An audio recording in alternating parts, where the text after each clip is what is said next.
04:17 a.m., September 15, 1943. RAF Tangmere, Southern England.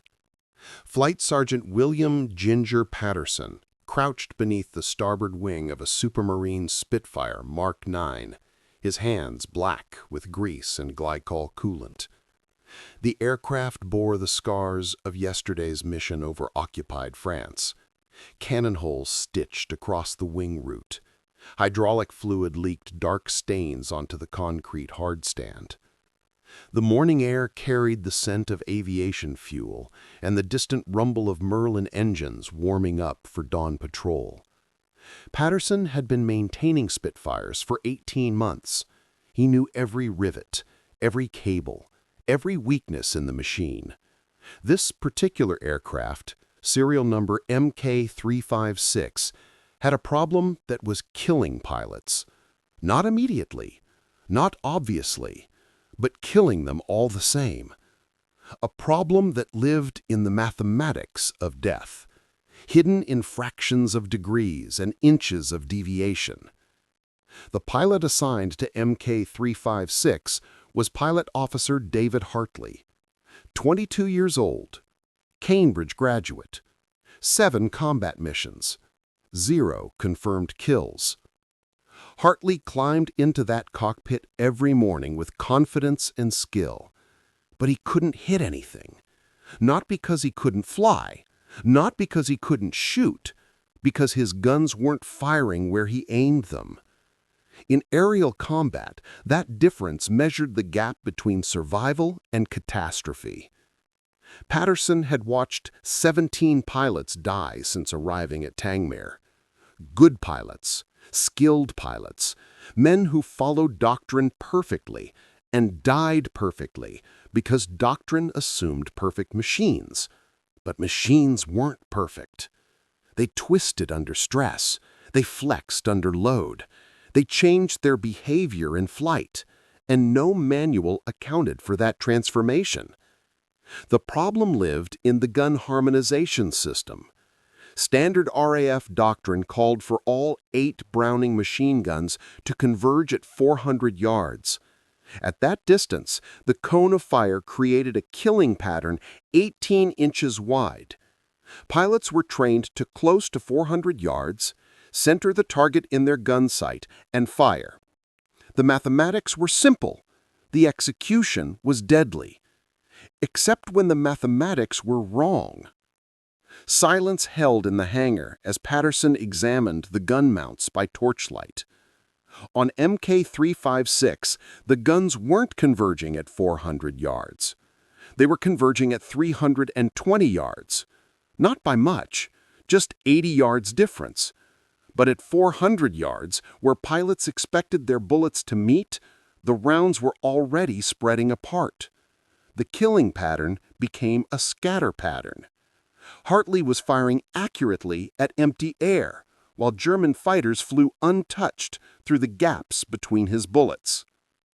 Hartley had noticed this during his 4th mission, September 8, 1943, free hunt over Pas de Calais. He'd gotten perfect deflection shots on 2 Messerschmitt Bf-109s. Close range, clean tracking, textbook approach.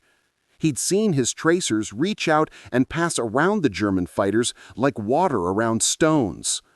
Both targets escaped untouched.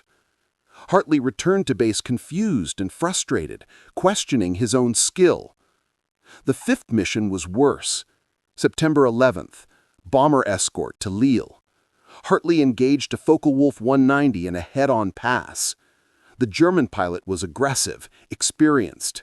Yellow wingtips marked him as a veteran. Hartley opened fire at 400 yards with perfect alignment. His gun sight centered on the Focke-Wulf's engine cowling. 8 machine guns hammered. Tracers reached out in streams of phosphorescent death.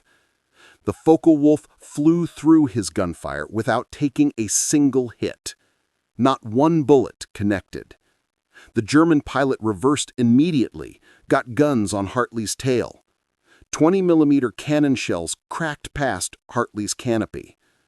Only luck and a sharp climbing turn into cloud cover saved him from becoming another casualty statistic. The near-death experience shattered Hartley's confidence. He'd done everything right. Perfect approach, perfect tracking, perfect firing position. Yet he'd missed completely while the enemy almost killed him. That night, in the officers' mess, Hartley barely spoke. He stared at his hands, wondering if he was losing his nerve. After the 6th mission, September 13th, Hartley found Patterson in the maintenance hangar. The hangar smelled of engine oil and hydraulic fluid. Overhead lights cast harsh shadows across the concrete floor. Patterson was replacing a damaged aileron on another Spitfire, his coverall stained with the daily accumulation of mechanical warfare. Hartley asked him directly if something was wrong with his guns. His voice carried the strain of a man questioning his own competence. Patterson looked up from his work, studied Hartley's face, saw the doubt eating at him. Patterson had checked the harmonization 3 times, using standard procedures. Everything measured correctly. The guns were aligned to converge at 400 yards, exactly according to official specifications.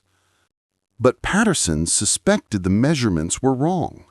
Or rather, the measurements were right for the wrong conditions. The harmonization jig tested guns with the aircraft sitting level on the ground. But combat happened in the air, where physics changed everything. The RAF used a standard harmonization jig developed in 1940, a steel framework that positioned target boards at 400 yards from the aircraft. Armorers fired the guns into the targets and adjusted the mounts until all bullet holes clustered in the center. Simple, accurate, reliable. Except when it wasn't. Patterson had used the same jig dozens of times on dozens of aircraft. But he'd noticed something odd about Mk356. When he fired the guns during harmonization, the bullet holes weren't quite where they should be. Close, but not perfect. The pattern was shifted slightly down and to the left. Maybe 6 inches at 400 yards. Not enough to fail inspection. Well within acceptable tolerances. But enough to matter when tracers missed their target by inches instead of hitting center mass. The problem wasn't the guns. It was the aircraft itself. Mk356 had taken flak damage over Saint-Omer 3 weeks earlier, August 24, 1943. Heavy flak during a fighter sweep. Shrapnel had struck the fuselage just aft of the cockpit, punching holes through aluminum skin and internal structure. The damage was repaired according to technical orders. New aluminum plates riveted over the holes. Structural reinforcement installed where shrapnel had weakened the frame. But the repair had introduced a subtle twist in the airframe. Maybe 3 degrees. Invisible to visual inspection. Undetectable in normal ground testing. But when the aircraft pulled G-forces in combat, when aerodynamic loads stressed the wings and fuselage, the twisted section flexed differently than the original design intended. The gun mounts attached to that section shifted slightly. The convergence point moved. A single observation changed everything. When the aircraft was on the ground, sitting level in the hangar, the guns pointed where they were supposed to point. But in flight, when the aircraft was under stress, when Hartley pulled hard turns and climbed at maximum power, the airframe deformed. Not much. Not enough to affect flight characteristics, but enough to throw off gun alignment by the critical margin between kill and miss. Patterson knew this was happening, but he couldn't prove it. The standard harmonization jig only tested guns with the aircraft static. There was no procedure for checking alignment under flight loads. No method for testing how the guns performed when the airframe was stressed and twisted by combat maneuvering. The Air Ministry had procedures for everything. Procedures for engine maintenance, procedures for control surface rigging, procedures for radio installation, but no procedure for compensating gun alignment when the aircraft itself had been damaged and repaired. The assumption was that if the aircraft flew normally, everything else was normal too. That assumption was killing pilots. Patterson spent 3 sleepless nights considering his options. He could file another report through official channels, wait for engineering analysis, hope someone in the Air Ministry would understand the problem and authorize a solution. But reports took weeks to process. Hartley was flying combat missions every other day. Time was measured in sorties, not paperwork.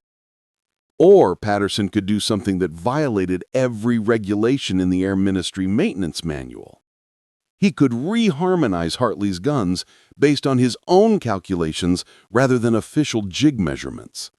Use his understanding of the aircraft's behavior to compensate for damage that shouldn't exist according to the repair documentation. The decision carried enormous risk. Unauthorized modifications to flight-critical systems were grounds for court-martial. If the modification failed, if something went wrong during combat, Patterson would be held responsible. If Hartley was shot down, Patterson might face charges of negligent homicide. His career would end. His reputation would be destroyed. But if he did nothing, Hartley would probably die anyway, and other pilots flying damaged aircraft would die too. The problem wasn't unique to Mk356. Every Spitfire that had taken structural damage and been repaired probably suffered from similar alignment issues. The entire squadron was flying aircraft with guns that didn't shoot where they aimed. The moral calculus was clear. Risk court-martialed to save lives. Risk everything to do what was right instead of what was regulation. On the night of September 14th, Patterson made his choice. Darkness settled over Tangmere at 21:30 hours.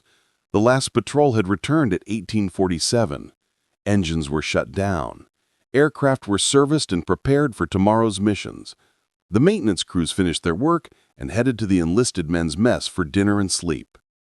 By 22:30, the hangar was empty except for Patterson and the silent aircraft. The work had to be done at night, after the armorer finished his rounds, after the squadron adjutant made his final inspection, after the base settled into the quiet routine of wartime sleep. Patterson worked alone, with nothing but a hand torch and his convictions. He started by studying the bullet holes in the harmonization target from Mk356's last test. Under magnification, the pattern was clearly shifted, down and left, 6 inches at 400 yards, consistent across all 8 guns. The displacement was systematic, not random. That proved the problem was in the airframe, not individual gun mounts. Patterson calculated backwards. If the guns were hitting 6 inches low and left on the ground, they were probably hitting 12 inches low and left in flight when the airframe twisted under combat loads. That meant the actual convergence point was at 320 yards, not 400.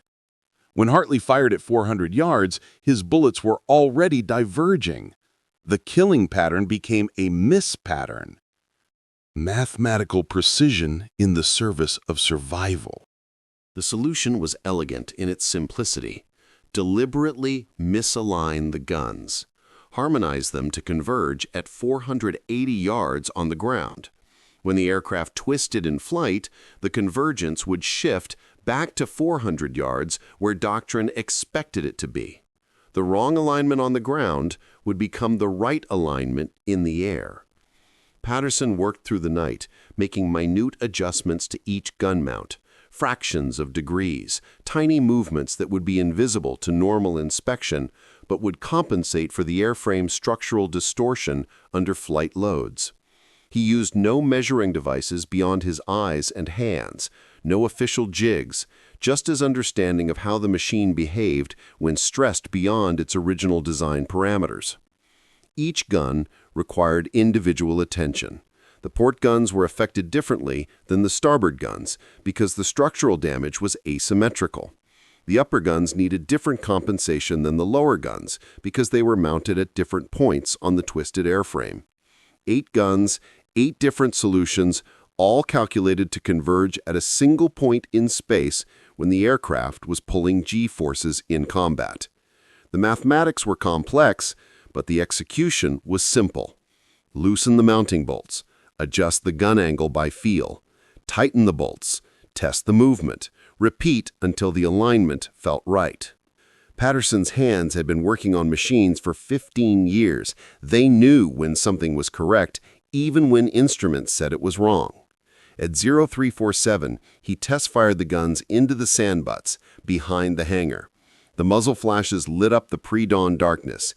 8 streams of tracers arced toward the backstop in patterns that looked chaotic to anyone watching.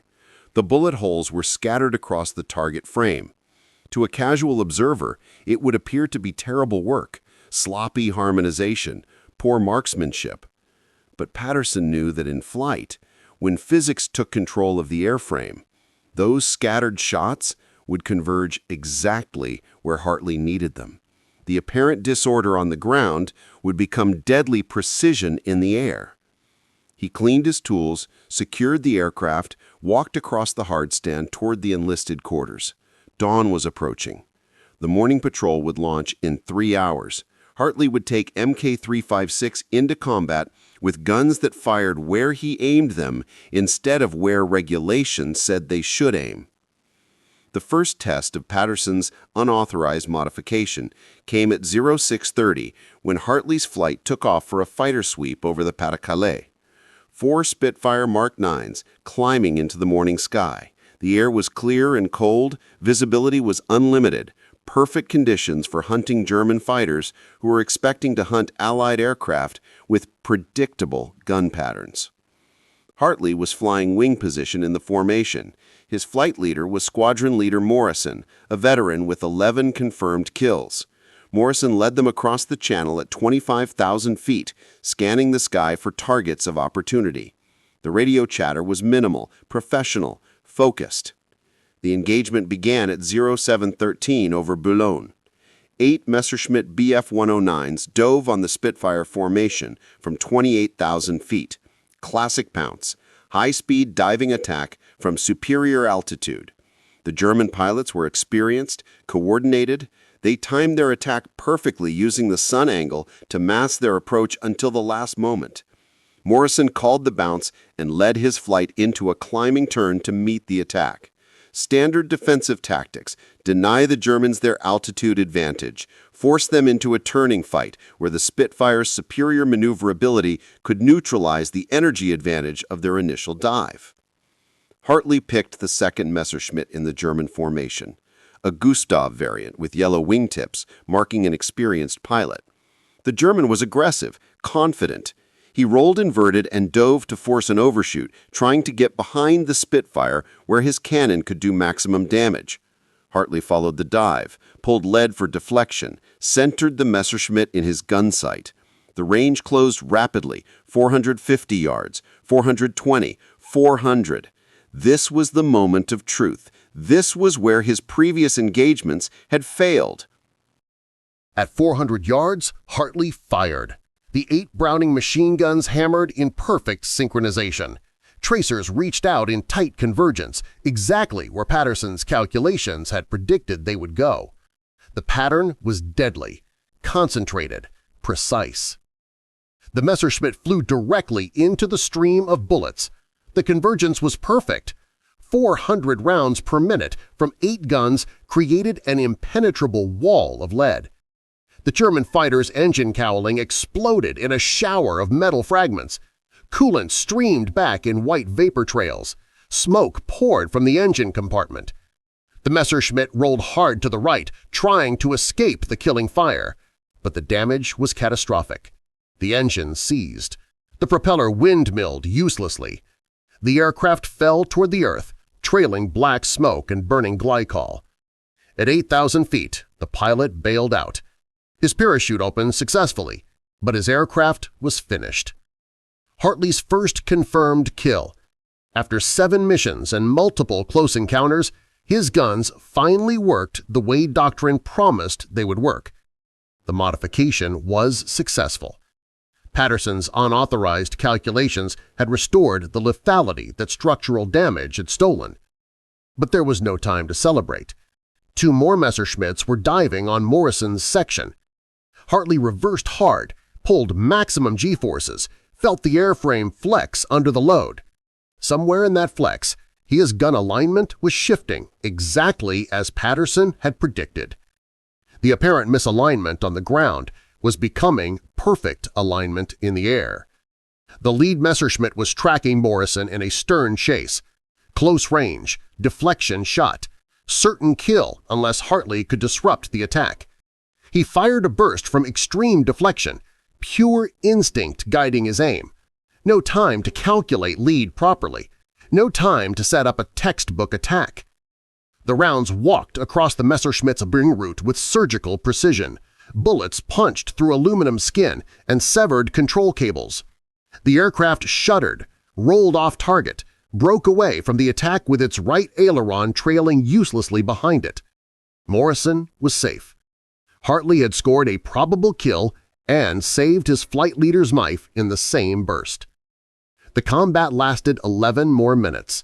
Hartley shot down 1 more Messerschmitt confirmed and damaged 2 others that limped back toward their base, leaking fluids and struggling to maintain altitude. His guns were working perfectly. Every burst hit exactly where he aimed. The harmonization was flawless under combat conditions. When the Spitfires returned to Tangmere at 0831, Hartley sought out Patterson immediately. Before debriefing, before filling out combat reports, before celebrating his success with the other pilots, he wanted to know what Patterson had done to his aircraft. Patterson was in the maintenance hangar, already working on another Spitfire.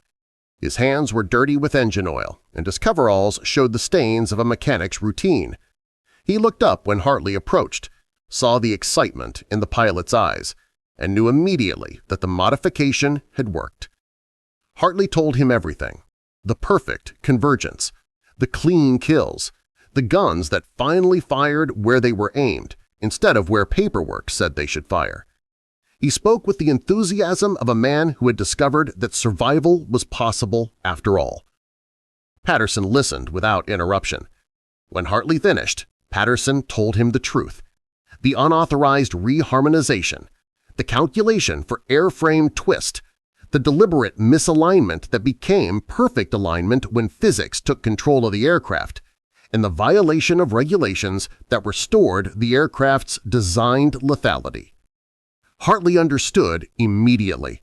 The risk Patterson had taken, the career he had endangered, the court-martial he might face if the modification was discovered. But he also understood that Patterson had saved his life and given him the tools to save others.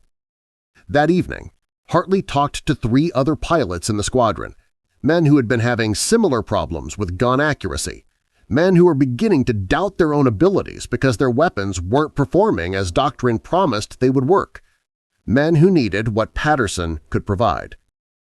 Flight Lieutenant Edwards flew a Spitfire that had taken cannon damage over Calais. Engine cowling repaired, but the airframe structure was slightly twisted. His guns consistently shot low and to the right. 5 missions without a confirmed kill despite multiple clean shots at German fighters. Pilot Officer Williams flew an aircraft that had belly-landed at a forward airfield after running out of fuel. The landing gear collapse had twisted the fuselage. His guns shot high, missing targets that should have been certain kills. 4 missions, no kills, growing frustration with his apparent inability to hit anything. Flying Officer Thompson's aircraft had collided with a Focke-Wulf during a dogfight. The German pilot had tried to ram him and almost succeeded.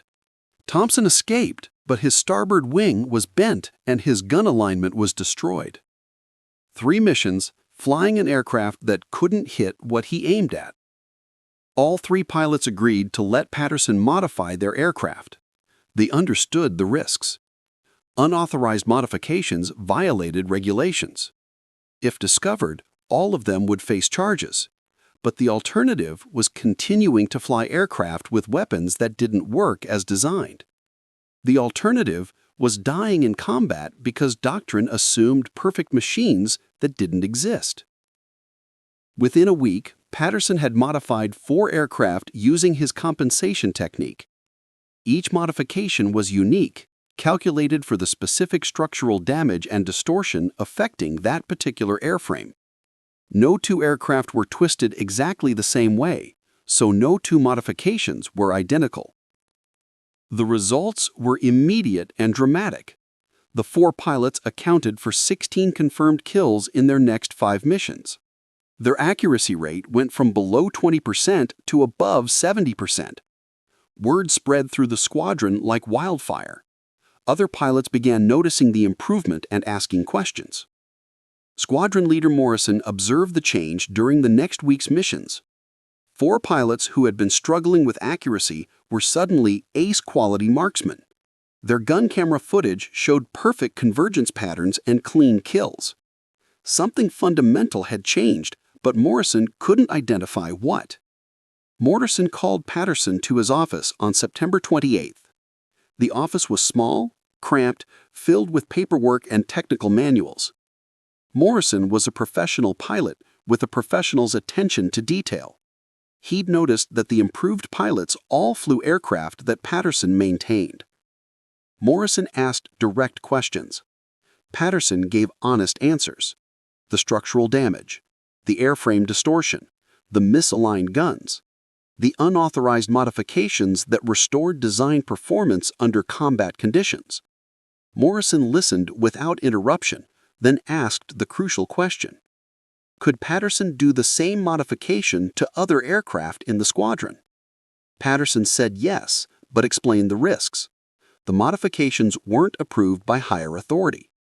They violated multiple technical orders. If discovered during inspection, everyone involved would face serious charges. Patterson could face court-martial for unauthorized modification of flight-critical systems. Morrison considered for exactly 30 seconds, then made his decision. He authorized Patterson to modify every damaged aircraft in the squadron, unofficially, quietly, without documentation. Morrison would take responsibility if the modifications were discovered. His career was already established. He could survive the consequences better than a flight sergeant. Morrison's protection changed everything. Patterson no longer had to work alone at night. He could modify aircraft during normal maintenance periods. He could train other armorer sergeants in the technique. He could systematize the process instead of improvising each modification. By October 15th, 18 Spitfires at Tangmere were flying with compensated gun harmonization. Patterson had trained 3 other armorer sergeants in the technique. The modifications were spreading through the squadron's maintenance organization, becoming standard, unofficial procedure for any aircraft with structural damage. The kill rate for the squadron increased by 340% in October compared to September. German pilots began avoiding combat with Tangmere Spitfires. Intelligence reports mentioned unusually accurate British gunnery in the Tangmere sector. Something had changed the tactical balance, but German analysis couldn't determine what. The modifications spread to other RAF stations through personal relationships and pilot transfers. Flight Lieutenant Edwards was posted to RAF Hornchurch in November. He told his new armorer sergeant about Patterson's technique. Within 2 weeks, 6 aircraft at Hornchurch were flying with compensated harmonization. Pilot Officer Williams transferred to RAF Biggin Hill in December. His first conversation with the maintenance crew included a detailed explanation of how Patterson had fixed his gun accuracy problems. The Biggin Hill armorer sergeants were skeptical until Williams demonstrated the difference in combat. After that, they wanted to learn the technique immediately. The spread was organic, unofficial, invisible to higher command. Armorer sergeants shared information with their counterparts at other bases. Pilots transferred and carried knowledge with them. The technique propagated through the RAF's informal networks faster than any official technical bulletin could have traveled. By February 1944, squadrons across Fighter Command were using Patterson's compensated harmonization method. But it remained undocumented, unauthorized, and technically illegal. Every mechanic who used it was violating regulations. Every pilot who flew with it was complicit in the violation. The Air Ministry noticed the improvement in kill rates, but couldn't identify the cause. Official gun harmonization procedures hadn't changed. Standard jigs were still being used according to technical orders. Aircraft were still being aligned to converge at 400 yards per established doctrine. Yet pilots were hitting targets more accurately than statistical models predicted. In March 1944, an Air Ministry inspection team visited multiple stations to investigate the unexplained improvement in fighter effectiveness. They found that all aircraft passed standard harmonization tests perfectly. Guns converged at 400 yards according to official measurements. Everything appeared to be operating within established parameters. What the inspectors didn't realize was that Patterson and mechanics across Fighter Command were removing and reinstalling modified gun mounts before and after each inspection. The aircraft passed official tests because they were temporarily returned to standard configuration for testing, then immediately returned to combat configuration afterward.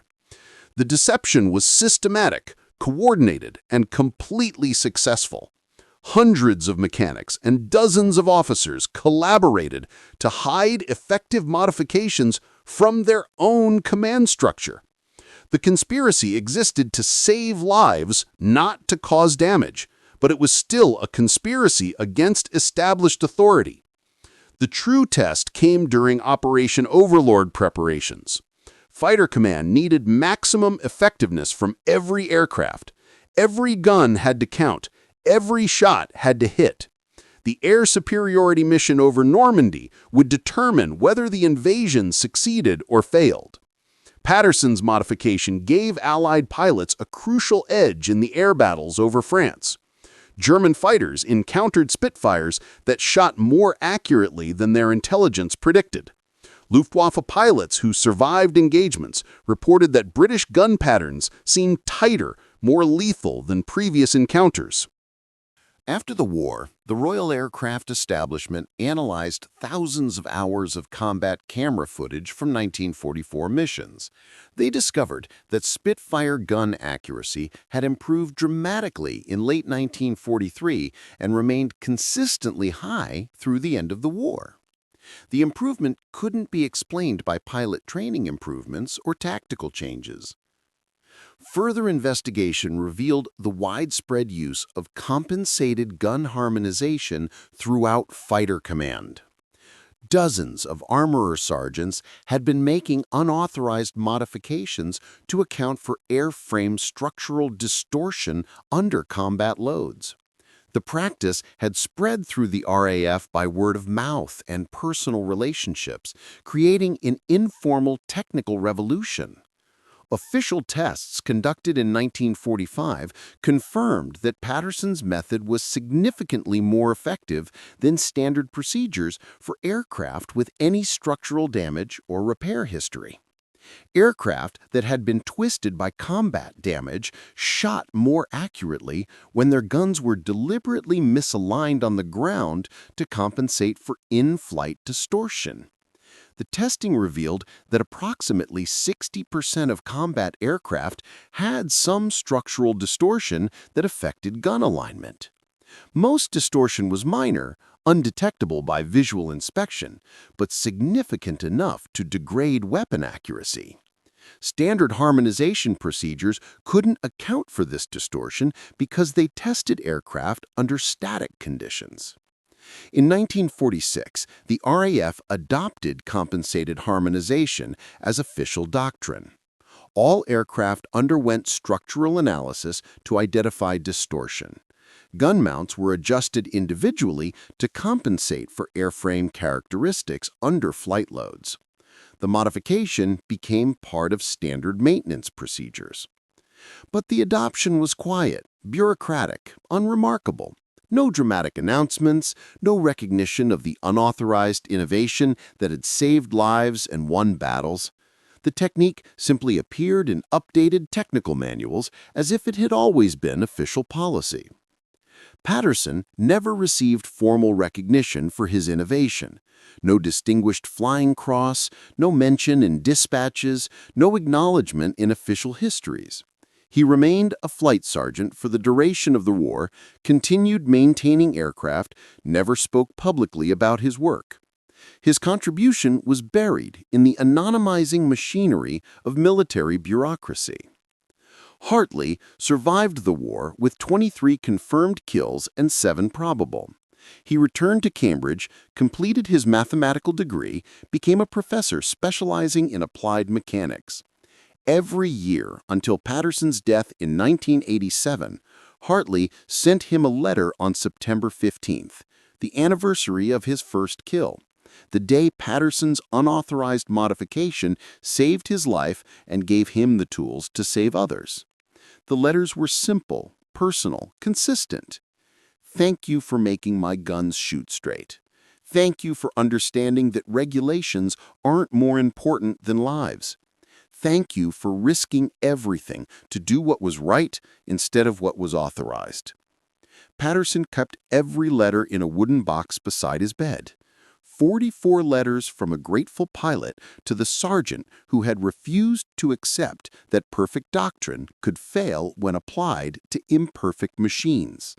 When Patterson died, his daughter found the letters and a technical notebook filled with calculations for gun harmonization under various structural distortion scenarios.